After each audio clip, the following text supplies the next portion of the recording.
നമസ്കാരം, സിറ്റി ന്യൂസിലേക്ക് സ്വാഗതം. കണ്ണൂരിലെ വിദ്യാർത്ഥികൾക്ക് മികച്ച തൊഴിലവസരങ്ങൾ ജപ്പാനീസ് ഭാഷ പഠിച്ചാൽ നേടാൻ കഴിയുമെന്ന് സാക്ഷ്യപ്പെടുത്താൻ ജപ്പാൻകാർ കണ്ണൂരിലെത്തി. ജപ്പാനിൽ തൊഴിലവസരം വാഗ്ദാനം ചെയ്തുകൊണ്ട് college of commerce language academy നടത്തിയ കരിയർ ഗൈഡൻസ് ക്ലാസ്സിൽ പങ്കെടുക്കുന്നതിനാണ് ജപ്പാനീസ് പൗരന്മാരായ 2 യുവാക്കളും ഒരു യുവതിയും എത്തിയത്.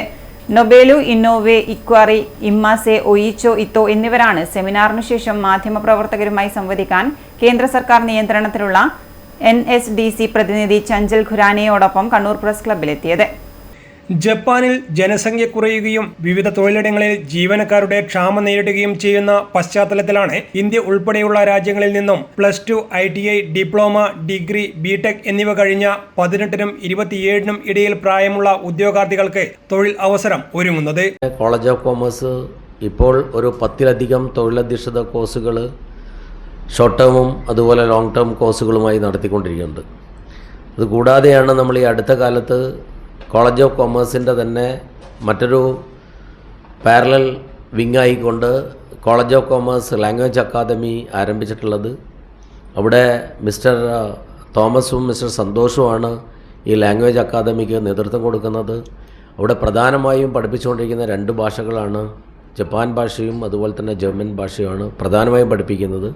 മറ്റിതര ഭാഷകൾ കൂടി അവിടെ ആവശ്യമെങ്കിൽ പഠിപ്പിക്കുന്നുണ്ട്. അത് ഫ്രഞ്ചും ഇംഗ്ലീഷും ഉൾപ്പെടെയുള്ള ഭാഷകൾ പഠിപ്പിക്കുന്നുണ്ട്.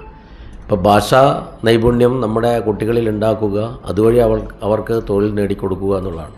ഇനി അങ്ങനെ ഭാഷ പഠിച്ചു കഴിഞ്ഞാൽ അതിന് എന്ത് പൈസ ചിലവ് വരും, അതിനുശേഷം അവർക്ക് എങ്ങനെയാണ് ജോലി, അതിൻ്റെ ജോലി സാധ്യത എവിടെയാണ്, ആരാണ് അവർക്ക് ജോലി കൊടുക്കുന്നത്, അതിന് ഉത്തരവാദപ്പെട്ടവർ ആരൊക്കെയാണ് എന്നൊക്കെ നിങ്ങളെ നേരിട്ട് പരിചയപ്പെടുത്താൻ. നിങ്ങളെ പരിചയപ്പെടുത്തുക എന്ന് പറയുമ്പോൾ മാധ്യമങ്ങളെ പരിചയപ്പെടുത്തിയെങ്കിൽ മാത്രമേ അത് കുട്ടികളിൽ അതിൻ്റെ ഒരു സുതാര്യതയുണ്ട് എന്ന് ബോധ്യമാവുള്ളൂ. അതിൻ്റെ കൃത്യതയും സുതാര്യതയും നിങ്ങളെ കൂടി ബോധ്യപ്പെടുത്തുന്നതിന് വേണ്ടിയിട്ടാണ് അവരെ നേരിട്ട് ഇവിടെ കൊണ്ടുവന്ന് നിങ്ങളുമായി പരിചയപ്പെട്ട് നിങ്ങൾക്കുള്ള സംശയങ്ങളും ഒക്കെ അവരുമായി ദൂരീകരിച്ച് അത് നമ്മുടെ കുട്ടികൾക്ക് അനുഗ്രഹമായി മാറ്റുക എന്ന ഉദ്ദേശത്തോടു കൂടിയാണ് ഈ ഒരു പത്രസമ്മേളനം ഇന്നിവിടെ വിളിച്ചു ചേർത്തിട്ടുള്ളത്.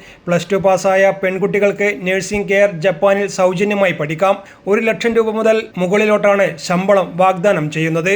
ഇതിന് ജപ്പാൻ ഭാഷ അനിവാര്യമായതിനാലാണ് കോളേജ് ഓഫ് അക്കാദമി ഭാഷാ പഠനം നടത്തുന്നതിനുള്ള സൗകര്യം ഏർപ്പെടുത്തുന്നതെന്ന് സംഘാടകർ അറിയിച്ചു. വാർത്താ സമ്മേളനത്തിൽ college of commerce chairman C. Anilkumar, language academy MD KM Thomas, director TJ Santhosh എന്നിവരും പങ്കെടുത്തു. News desk, city news.